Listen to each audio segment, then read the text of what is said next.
Welcome to the Japan Society of Boston's Poetry Club. Michelle Crowson, an award-winning writer, translator, and scholar of Japanese literature, will be our speaker tonight. Thank you. So the theme that was requested for this month is about the senses. So the title of this session is Poetic Sense, Waka and Haiku of the Five Senses. Oops. So as the same format as before, we are going to start the first half of our evening with a presentation that I've prepared of some poems that evoke different sort of sensory experiences. And most of them are either traditional waka or haikai. Haikai is what we commonly refer to as haiku, is the ancestor genre of what we think of as modern haiku.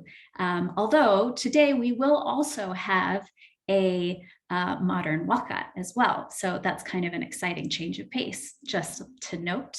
And then the second half of our evening is going to be devoted to your work. Hopefully you came prepared with some sensory informed poems that you would like to share with us. They could be on any theme essentially, but as long as they evoke one of the senses, we would love to hear and or read whatever you've brought to us. And also please feel free to offer your poems in English or Japanese. Either one, any level of skill is more than welcome. This is about having a creative sharing time. So if you feel comfortable, I look forward to hearing and reading your poems in a few minutes. So the first poem that I'd like to present is Waka, and the primary sensory experience here has to do with scent, the sense of smell, that is. It gets confusing, doesn't it? The sense of scent. And the Waka, just as a reminder, is a 5-7-5-7-7 pattern. And this one is by the daughter of Fujiwara no Shunzei. And it's from the Shinkokinshu. And there's a really lovely translation of this anthology translated by Laurel Rasplica-Rod, which I highly recommend if you're interested in reading more Waka poems. She's really done a lovely job. So here is the first poem. Oops.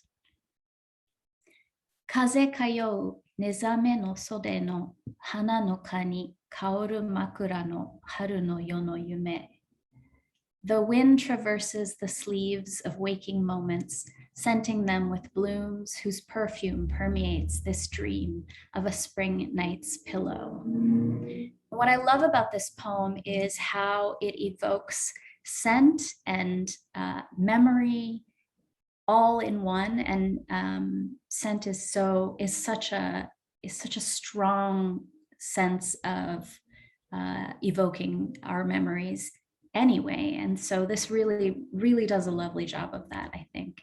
And one thing that's really interesting about scent and the use of scent in poetry and culture in classical waka is that it is a deep part of the traditional culture of kodo, the way of incense, exploring the sensory experiences and the refined culture of incense. And so I just wanted to point out this image is of a fusego, which is it's a basket or a box over which courtiers would put their robes, and underneath is a incense burner. The incense burner would infuse the robes with a lovely idiosyncratic scent that is particular to that courtier. So as they were passing down the hallway, you would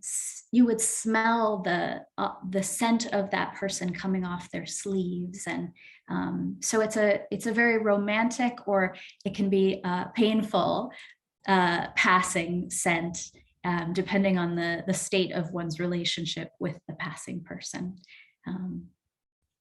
So that's the first one. And then we're going to speed forward in time dramatically. Waka is, as you know, Waka is a classical form, but Tawaramachi wrote this beautiful collection of modernized Waka that really took the genre and reinvigorated it for modern people.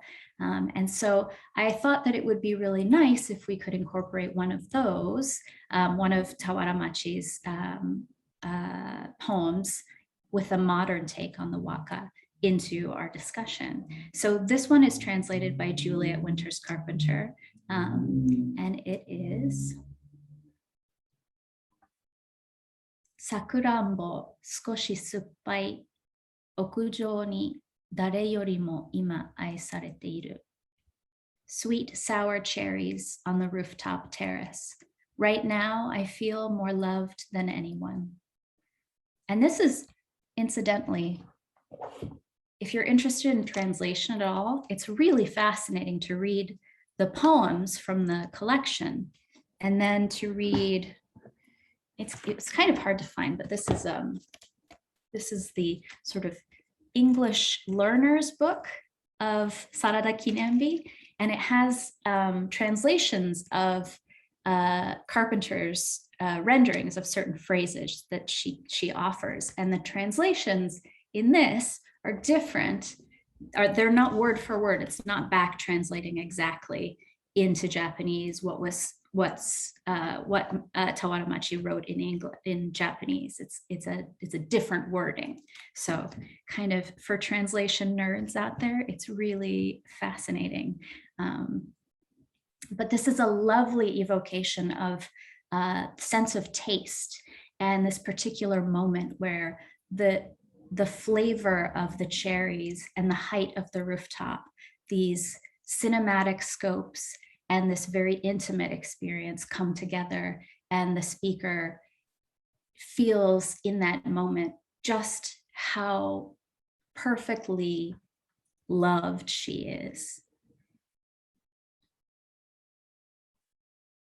And the next poem is a hokku, or what we think of as haiku today, which is 17 syllables.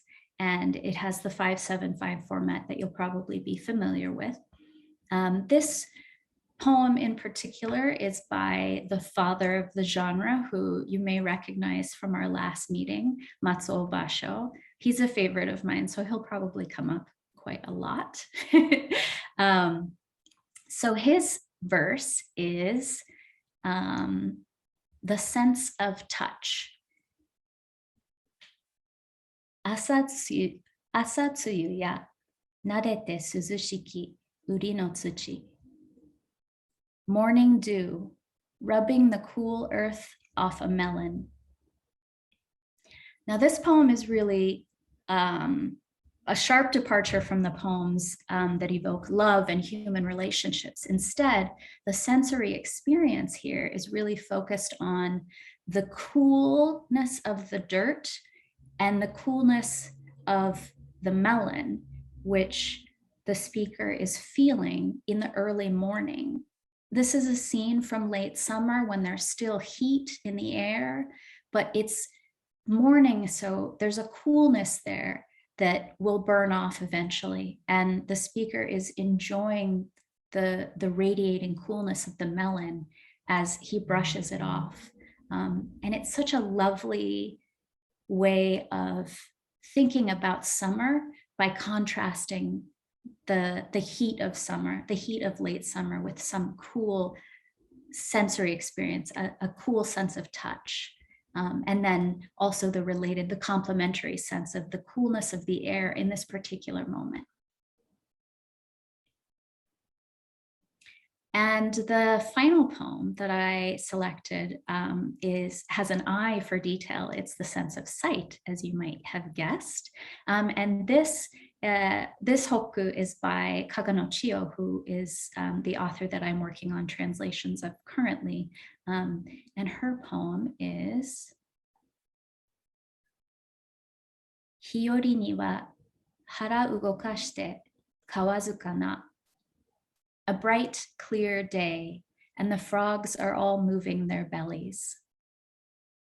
So if you were at the event, the poetry event that Chris hosted last year, where he introduced Waka and Haiku as poetic forms, you may remember that Chris introduced us to Basho's most famous poem, the Old Pond poem, Furu ike ya kawazu tobikomu mizu no oto.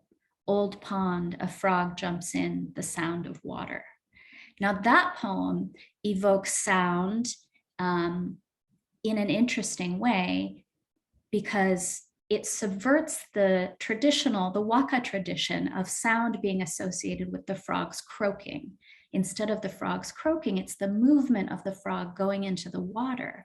Well, this is also in that tradition. Chiyo was very aware of Basho's influence, and she wrote many poems in homage to him. And I see this as a further sort of interesting revisioning of the way that the frog plays in the poem. Here, we're seeing the frog rather than hearing the frog move into a pond. We're seeing the frog's movement, the body, the gentle movement of the body on a clear, bright day.